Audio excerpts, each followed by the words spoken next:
Quais são os melhores violinos que existem? São os italianos, né? Essa é a fama. E aqui então, nesse vídeo, você vai ver um violino italiano de 104 anos, do luthier Cesare Candi, feito em 1921. Esse aqui, violino italiano, né? Todo mundo... os violinos mais famosos, né? Eles são os violinos italianos, os mais caros. Todos os violinistas, né, na sua maioria, almejam ter um violino italiano, não é? Então, a gente tem aqui um autêntico italiano que foi comprado antes de você. Ele foi trazido aqui para o Brasil, né, por um amigo nosso de São Paulo, que ele comprou junto com o sócio dele num leilão da Tarizio. Comprou Tarizio, para quem não sabe, é aquela loja, né? Isso, de leilão de instrumentos raros. Instrumentos raros, né? Então os caras têm todo um crivo, né? Uma coisa para poder analisar os instrumentos. Eles não vendem qualquer instrumento, né? Então um violino muito bonito aqui, uma voluta bem bacana, modelo Strade, né? E você que está vendo esse vídeo aqui, estou deixando aqui embaixo na descrição, tem cupom de desconto para você comprar corda, breu, violino, acessório, nas lojas que são parceiras aí do canal. Dá uma olhadinha na descrição, também no meu Instagram, @ricardosander, lá na bio do meu Instagram, tem esse conteúdo aí para você ver. E se você estiver vendo aí em outro lugar, no Instagram, algum corte desse vídeo, também deixa o seu like e se inscreva no canal Dicas para Violinistas, para a gente bater 100 mil inscritos. Estamos chegando, quando eu estou gravando esse vídeo aqui, mais ou menos uns 86, 87 mil inscritos. Dá essa força aí, capricha daí e deixa o seu comentário aqui nesse vídeo. O que você achou desse violino que a gente está falando nesse vídeo? Qual que é a sua opinião, o som que você ouviu, o que você sentiu aí e se você já tocou num violino desse aí. Tem alguns detalhes no verniz. Uma madeira bem bonita, o desenho dela é para cima, né, do fundo, né, bipartido. E como que é a história desse aqui, Milton? O que você tem aí para contar aí para gente? Bom, esse tem menos história do que o outro, né? O que eu ponho? Bom, aqui esse instrumento eu soube dele, eu já tinha acompanhado outras pessoas que tinham comprado ele, e todo mundo gostava desse instrumento aqui. Inclusive a pessoa que trouxe aqui para o Brasil estava interessada em pegar de volta, tudo. Mas por ser um valor mais alto, então são poucos músicos que podem, às vezes, assim, comprar um instrumento de um valor maior, né? O músico não ganha muito dinheiro, né? Geralmente você pega pessoal... você pega os instrumentos Stradivarius e outros mais caros assim, eles estão, né, com banqueiros, às vezes com museu, instituições, às vezes, né? Instituições, orquestras compram, que tem um banco eles fazem um banco de instrumentos também. Então, um músico normal, né, como a gente, assim, às vezes é difícil ter $10 mil para comprar um instrumento. Mas às vezes a gente, por ser uma paixão que a gente tem também, um desejo, a gente acaba fazendo esforço para ter o prazer de ter um instrumento de qualidade, de som, de tudo. Isso aí ajuda muito na satisfação de poder tocar o instrumento. Uma realização, né? Com certeza. Então vale a pena, assim. Muitos acham que não, acham que é loucura, mas eu posso dizer que eu estou bastante contente e feliz com o negócio que eu fiz. Então, um Cesare Candi, por exemplo. Aliás, vamos começar lá uma história, né? Por que um instrumento ele tem um valor, às vezes, mais alto? Bom, primeiro a gente olha a qualidade assim, que tem na madeira, né? A qualidade que tem no tampo, que tem no fundo. Depois a gente vê o trabalho que o luthier fez, que é excelente, a gente vê que é muito bem feito, tudo é perfeito. Depois a gente, logicamente, vê que é um instrumento italiano, porque você pega instrumentos, por exemplo, comercialmente falando, né, em primeiro lugar, são instrumentos, nos mais caros, eles são italianos, que é a busca maior. Depois os franceses e depois os alemães. E depois vem os outros. né? Então, se é um violino italiano, pronto, já é um patamar que a pessoa já sabe que é mais caro, né? Que a procura é maior. Daí você pega, você vê que tem um baita som o instrumento, já fica legal também, já aumenta maior, o preço fica maior. Depois você vê que é feito à mão, que é luteria, que tem um autor, opa, mais alto. Depois você fala assim, mas qual autor italiano? Nossa, é um baita autor reconhecido e tem toda uma história sobre ele. Colecionadores procuram. Então o preço ele vai indo embora, né? Então ele vai acrescentando. Então isso vai valorizando o instrumento, né? E vale muito, muito a pena quando você acha um instrumento bom, né? Que existe uma garantia de autenticidade, ele tem um valor imenso e tende a aumentar com o tempo, né? Porque é escasso. Então, quando eu vi esse instrumento, eu conhecia já o som dele, eu já sabia da história dele.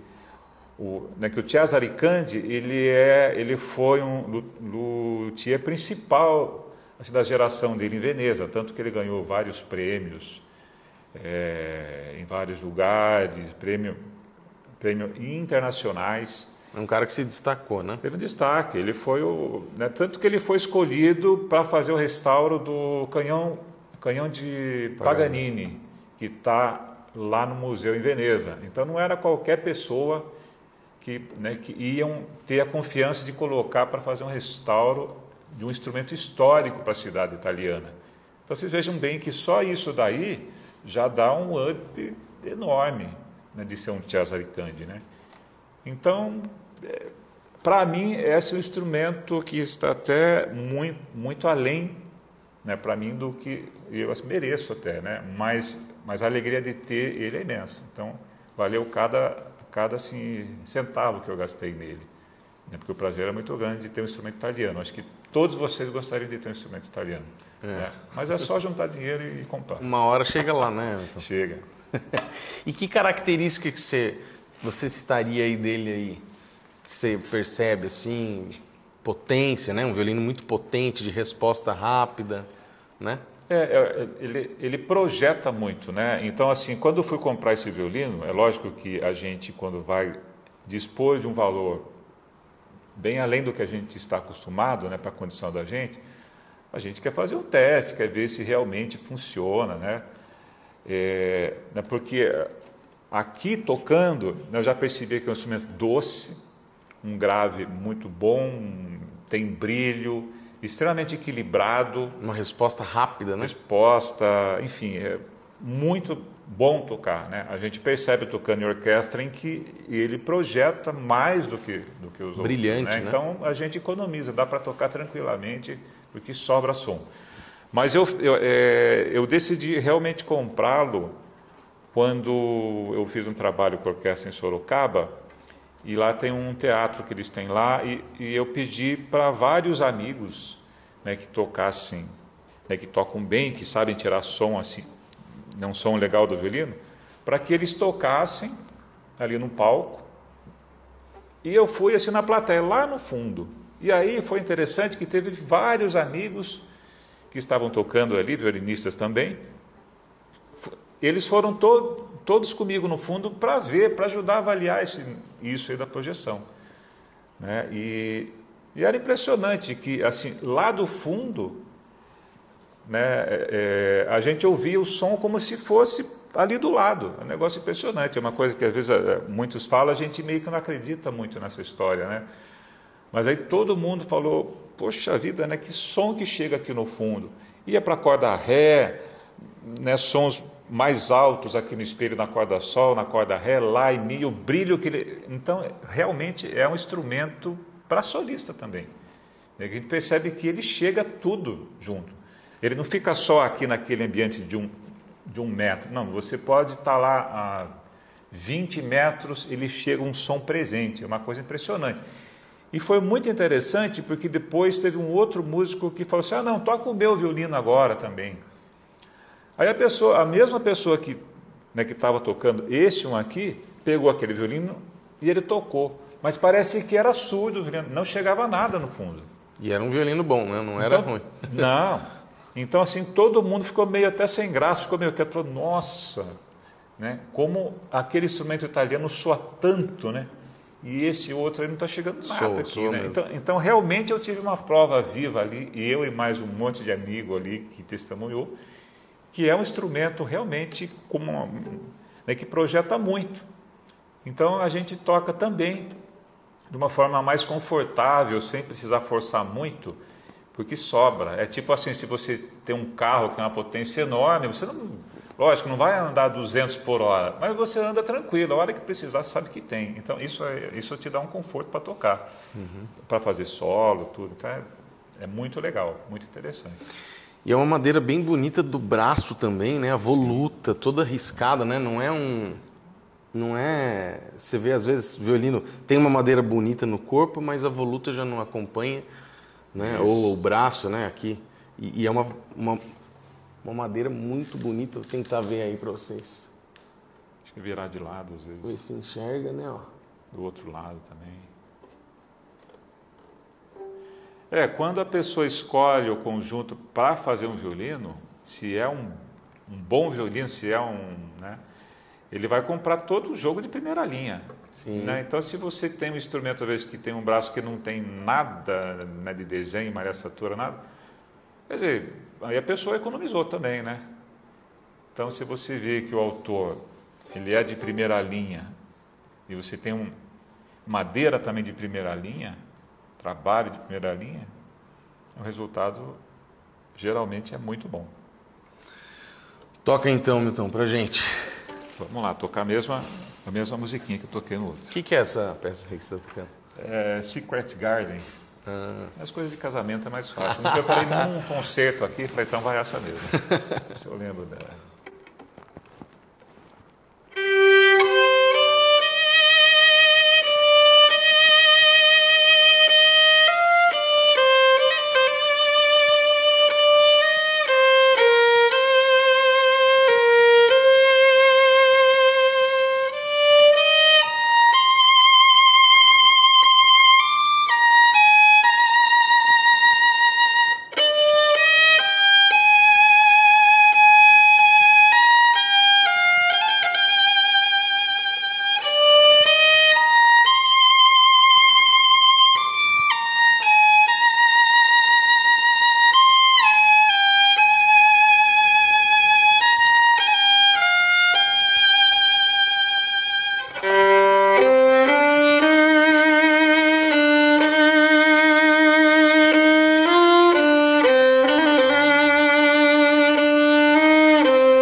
Então, o violino, ele não tem certificado, né? Ele não tem. O certificado teria que... Né, teria que ser feito um certificado para validar que... Exato. E não é qualquer assim, instituição também... Que faz... para se ter um valor, assim...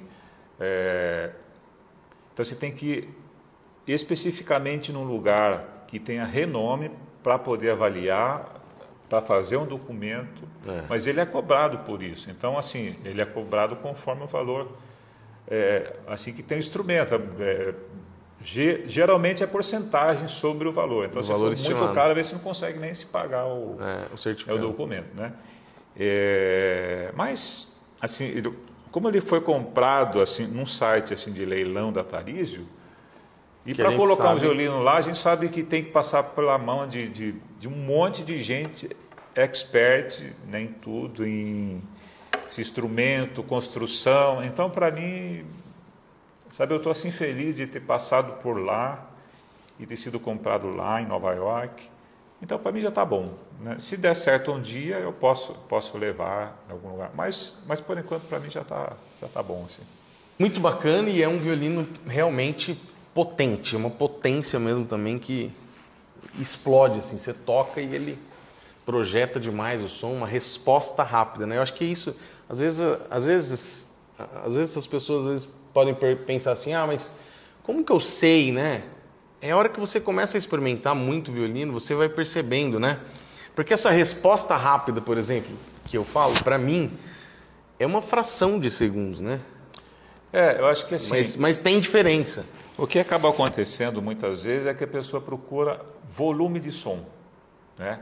E às vezes você tem volume, mas não tem qualidade, né? Então ele grita muito, ele não é redondo o som, ele não é um som agradável, né? Então tem tudo isso. E outra coisa também é que você percebe que tem instrumento, às vezes ele tem um grave bom, mas ele não tem um agudo brilhante. Às vezes ele tem um agudo muito forte, mas o som grave é anasalado. Falta um equilíbrio, né? Falta equilíbrio. O equilíbrio ele é muito, muito, muito importante. Imagine, por exemplo, vocês vão tocar uma música, uma melodia, ela tem que estar em sintonia todas as cordas, né? Porque não adianta começar depois lá no meio começa a ficar nasalado. Quer dizer, então isso daí prejudica muito. Quem vai fazer um solo. Então é diferente, não é porque o instrumento ele tem mais volume de som. E muitas vezes o volume de som que a gente sente aqui, né, que está na orelha aqui, é uma coisa. Mas se você andar ali um pouquinho mais ali para frente, você vê que morreu o som ali. Porque a construção harmônica, né, quando muito bem feita, ela gera harmônicos que percorrem mais, fica uma frequência mais limpa. Então o som ele corre mais, né? E instrumentos, às vezes, que não tem a construção tão aceitada, às vezes por questão de madeira, de construção, de N coisas, né, assim, fatores, às vezes ele tem som aqui, mas não tem harmônico, às vezes ele vai aqui, ele morre ali na frente já, entendeu? Então, assim, o que mais tem é isso. Então, esses instrumentos, assim, feito por esse pessoal que era top, assim, de linha, né, italianos, instrumento antigo, do século XVIII, XVII, por exemplo, eles tinham uma característica disso, desse timbre bonito que todo mundo persegue até hoje, né? E assim, por isso que é tão assim caro, valorizado os instrumentos, porque eles são raros, muito raros de conseguir ainda o som que eles tinham, né? Então eu acho que é isso. Quando é muito bem feito o instrumento, a parte harmônica dele, ele projeta, ele é redondo, ele é equilibrado, ele vai longe. A gente toca aqui, às vezes no meu prédio, né, eu estou assim tocando, aí chega alguém e fala assim, olha, eu estava virando a esquina, eu estava escutando o som do violino. Eu falei, não acredito. Eu falei, é verdade. Então assim, o som ele percorre que a gente não faz ideia. Então, isso aí é diferente. Mas é sempre assim, em primeiro lugar, qualidade. Qualidade sonora é tudo. Agora, volume, força de som, por si só, ele não tem muito valor, né? Agora, qualidade sonora, redonda, equilíbrio, beleza, isso aí sim. É uma combinação, né? Uma combinação. Quanto mais você conseguir combinar, né, a projeção, né, a potência, a doçura, né, esse som, quanto mais conseguir combinar isso, vai ganhando mais valor. Vai virando uma joia, né? Porque Exatamente. Você fala, nossa, é tanta qualidade que você fica apaixonado pelo instrumento. Você não toca se não for um instrumento. Se pega um outro, você vê que a diferença é muito grande.